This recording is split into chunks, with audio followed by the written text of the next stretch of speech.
Hello, my name is Lewis Lockhart, and in today's video, who are you?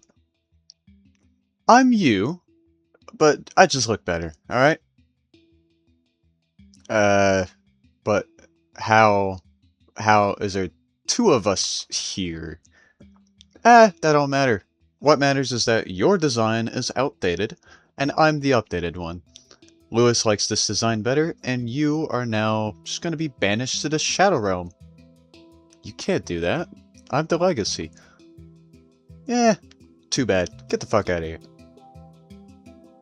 Anyway, sorry about that. That was certainly, not the intro you're probably expecting, but here's my new design. Do you like it? Certainly better than being transparent, and I have a background.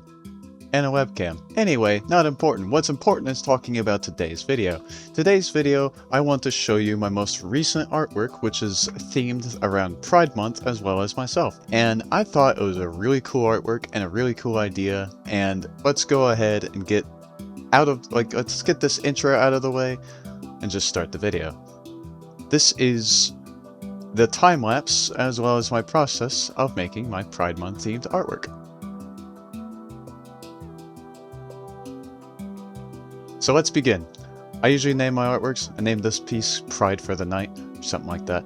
And immediately with any art process that I begin with, I start with my 3D models. The helmet right there that you see during this time lapse is actually not my helmet. This comes from a guy who I'll pull up right now, Marlin6598.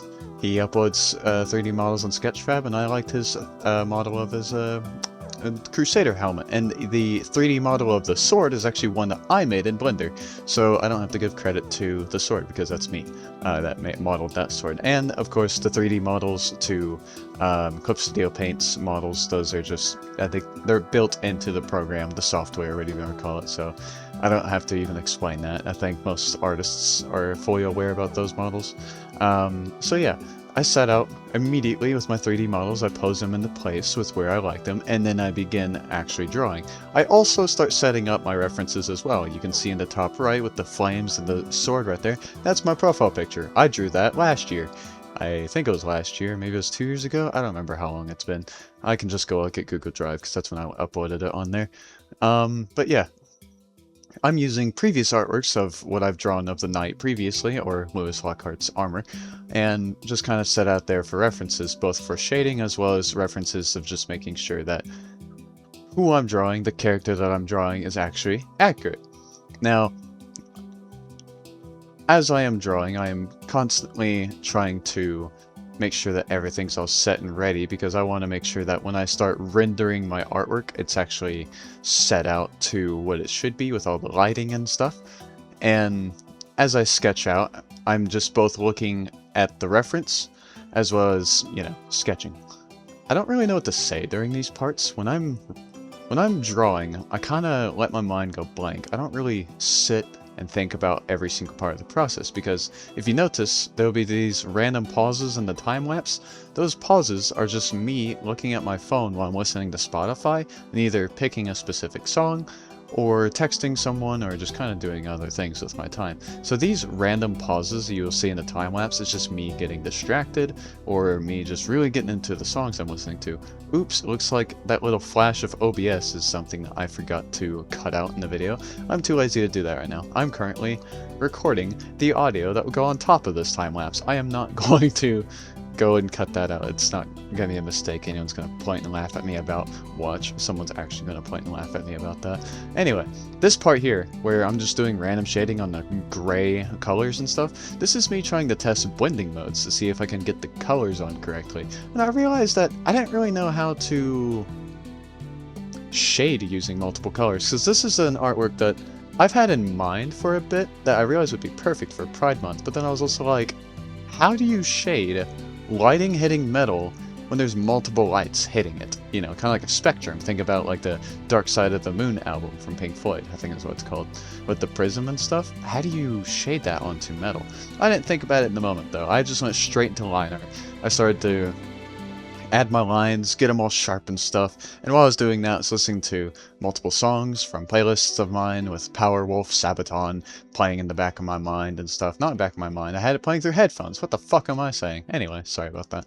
Want to outline the sword and stuff, and actually you may notice there's some details I add to this sword.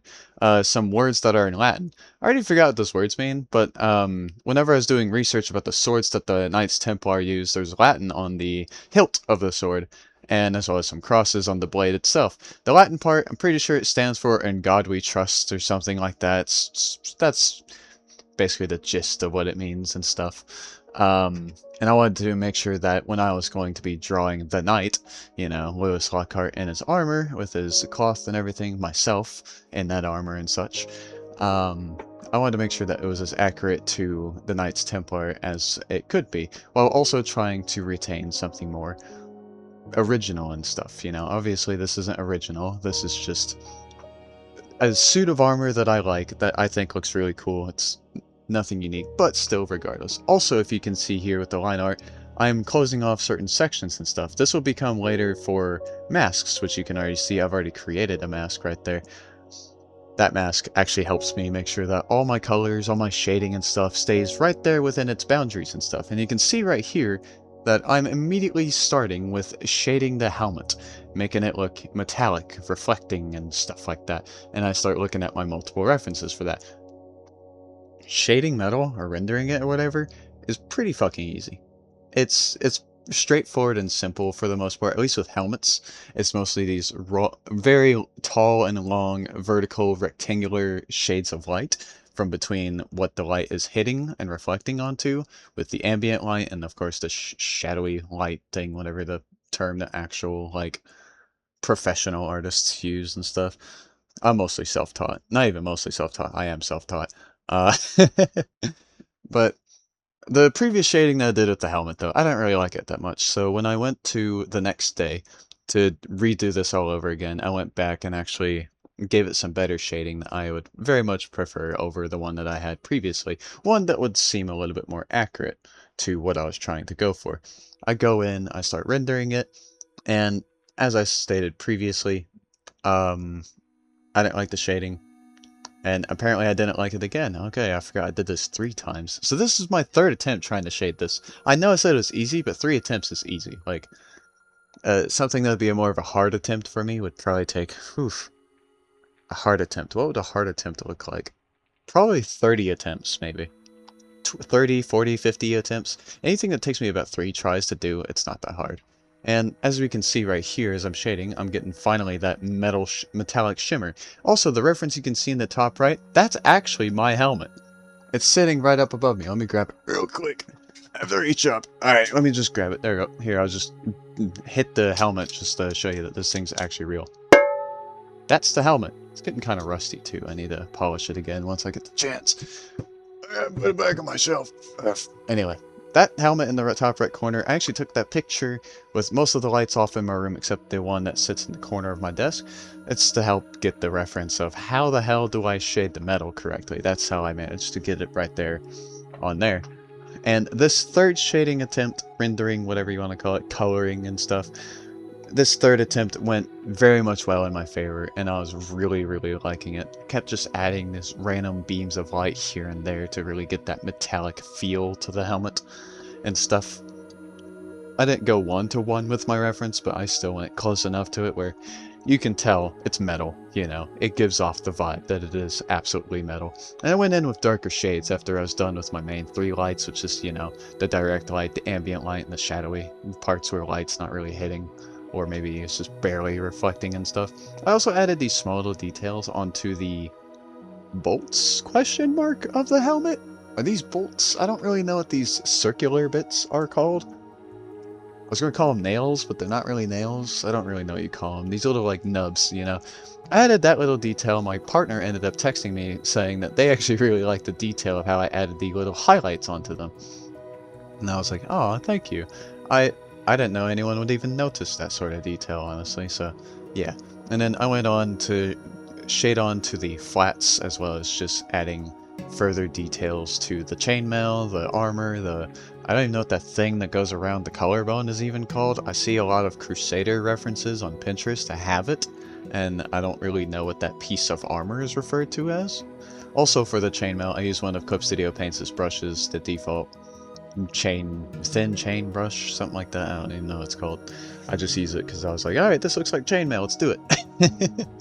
And you know, every time I'm drawing, I've realized that I kind of just go with the flow. I go into the moment, which a lot of artists probably do anyway, but it's something that, like, if you were to come into my room and you started talking to me or just watching me draw, I'm not going to be able to focus. I'm not going to be able to continue drawing, because when I'm being watched or I'm trying to talk while drawing, my brain just can't seem to focus on two things at once. I need to be focusing on one or the other. So like when I'm drawing, I'll end up probably not listening to a single word someone is saying. While if I was talking to someone, I wouldn't be able to figure out what I was trying to draw. So this is why I have to record this audio ahead of time, because, or else this video would be a lot longer than I want it to be. Anyway, so I finished the chain parts, and the reason why I kind of just left it there instead of fully shading it or rendering it is because I wanted to go about this process a little bit differently than other processes. Because I knew I was going to be working with multiple lighting, so I wanted to go with the simple shading, the simple rendering first before I went actually full in on the ambitious idea that I had. So most of this shading and rendering you're seeing, this is just kind of like the default look for the armor, for how I make my character look, you know, so there's that.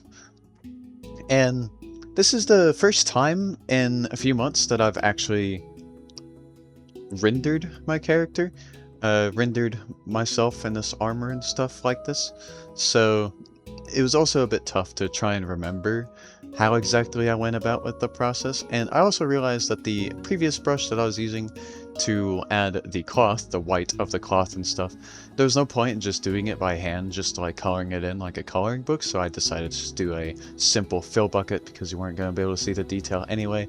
Then I went in with, as I said previously, just the normal rendering I do for the normal pieces of cloth, and then the cross also just got the normal treatment as well. So pretty simple with that. I don't know what to say during this part exactly, because it's mostly just me figuring things out, making layers, making masks, clipping masks and stuff. I don't really know how I could go fully into detail with this sort of thing, especially with where we are in this part of the time lapse. But the main idea was that I wanted to create an artwork where it had multiple lights, mainly a rainbow lighting that represents the pride flag, reflecting onto the metal of myself in the artwork. And also the lighting, if you noticed on the sword right there, where it just kind of looked like it was already auto-shaded, auto-rendered, there's a brush that I have that was called like the silver brush or something like that. It's just something simple that helps it get done faster and stuff, and it looks perfect on the sword. Although for the hilt and the handle I had to shade that all myself, regardless of whether it looked good or fitted onto it or not and stuff. So I did all that right then and there. I used a reference from my profile picture to make sure everything looked right, on color, on tone, at least similar to it, you know. And then I added further smaller details onto the bolts, nuts, onto things and stuff. And then this is where I decided to create an overshadow, or kind of like the final touches maybe, I don't know what to really call it as, but I added a purple, a dark purple from the background over the character so that he looks like that he's actually in the scene, in that space, in that dark purple room, maybe? I didn't really think too much of the background. The main focus was to get that rainbow prism look onto the character and trying to shade it into a place where it looked natural but also just really fucking sweet. And I think in this artwork here, I really nailed it. I can see where I can make some improvements, because if you notice in the top right, there's a reference with that helmet again, with the little rainbow shimmer. Of course, I switched it out as soon as I started talking about it, because I already forgot about it. But I'll put it up on screen right here. This reference is actually something I used from the helmet that I mentioned that Marlon made in Sketchfab, or not in Sketchfab, in Blender onto Sketchfab. I took that helmet and gave it a little, what am I trying to think of? What's the fucking thing? Material. I gave it the metallic material, and then I added those lights to get my reference of how I'm going to shade the rainbow metallic. And obviously you could tell in the reference compared to what I drawn, they look different. They don't look the same at all. But it was supposed to be just a little reference. It wasn't supposed to be like one-to-one, because what I had in the scene of Blender wasn't exactly what I was going for from my reference from the Five Nights at Freddy's 3 menu. So, yeah. And actually, you know, speaking of the Five Nights at Freddy's 3 menu, that's one of my favorite menus out of all the FNAF games, really. It just, I don't know why, FNAF 3 just had such a cultural impact on me when I was 10 years old when that game came out, and I just really liked it. Also, if you noticed, I added the bisexual flag colors onto the cross. I did that on purpose because I am bisexual. Sorry for slaying that information onto you. That's just, I don't know, that's just who I am. Finally, I started to focus on the background. I used some brushes that you can download online for free from this guy named Kyle. He made brushes for Photoshop, but those Photoshop brushes can be imported into Clip Studio Paint, which is what I did. And then I added the eyes to simulate the thing from the FNAF 3 menu, and then I started to add text with the Trojan font, I think is what it's called. Added a little menu screen, and then I decided to actually rename this artwork to 30 Gay Nights on Pride Month. I hope that offends someone out there who would probably get easily offended at this sort of thing. Added some small finishing details and stuff like that. Like trying to figure out where the hell I'm gonna put my fucking watermark. I like to put my watermark on the artwork itself so that if anyone tried to steal it, it'd be either really tough to, you know, shade it off away, you know, try and remove the watermark, or for some people, they won't even see it at all, which is a good thing because it could really cause someone to be like, I'm gonna steal this artwork, and then boom, the watermark's right there. You could tell it's stolen art, you know. I like doing that little hidden thing. Also, for the version that shows on the FNAF 3 screen, the version 8.0085, that's to mimic the joke of the the like whenever you type boobs into your calculator, you know, and then hold PNAR to reset data or something like that, or reset the month, is what it said, something like that. That was also on purpose because the PNAR and boobs is to represent the whole bisexuality thing, you know. And also, when it comes to bisexuality, I've been told by a lot of people that you can be bisexual while dating someone who's non-binary, and it's like, huh, I didn't know that. That's good to know. But there's also some people who are like, you're actually pansexual if you were dating someone non-binary. So the fact that I've heard it tossed around that you're still bisexual, or you're becoming pansexual or something like that, I don't really understand any of that sort of stuff. Educate me further if I get any of this information wrong. I'm still learning. I come from a family who's very anti-everything, so this stuff is still kind of new to me. But regardless, that right there is the artwork, and I'll go ahead and give you some afterward thoughts in the next chapter of the video. And my friends, we got through the entire time-lapse, and this is the final product of the artwork. I'm actually quite proud of this. This piece is really fucking cool. It's really badass. Would I set it as my profile picture? Maybe. Just maybe. The only reason that I don't want to change my profile picture during Pride Month and everything is because that's something that like every company on planet Earth does nowadays. And it's something that kind of feels more corporate decisions to try and increase sales rather than, you know, actually being genuine. So, for the history of how companies have just kind of set their profile pictures with a rainbow in their profile pictures, they do it as a marketing strategy rather than actually being genuine human beings who actually care about those communities. So, I don't want to mimic what those corporations do. So, I think just drawing a Pride Month themed artwork, especially one that reflects my sexuality as well as myself being very gay, whimsical, and yeah, whatever, etc., etc. And I hope that if my dad ends up seeing this video, he gets very pissed at me. And I'll let you guys know, either in the comments of this video, or in a different video, or on a post or whatever, that if he ends up getting pissy with me, that I'll let you guys know what his reaction was. Or anyone else's reactions, as a matter of fact, because probably other family members will get pissed at me with this. And I hope that maybe this very rushed explanation of a video may have inspired you, my friend, to go and draw yourself. Also, no AI was ever used to creation of this. My next video, I actually want to cover how I create my channel, because my thumbnails, are all drawn by me. I draw my own thumbnails. Anything that's 3D in my thumbnails is modeled in Blender, or stuff that I had found on Sketchfab as well, to which I'll credit to those people as well. And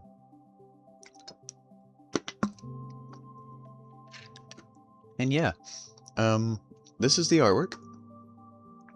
You can see all the little tiny details and everything. I really like it. And I feel like I can repeat myself now, and I think I should just go ahead and end off the video. I hope you enjoyed watching today's video, and I hope that you, no matter who you are that is watching this, have a great rest of your day and or night, and I'll see you in the next video. Bye-bye!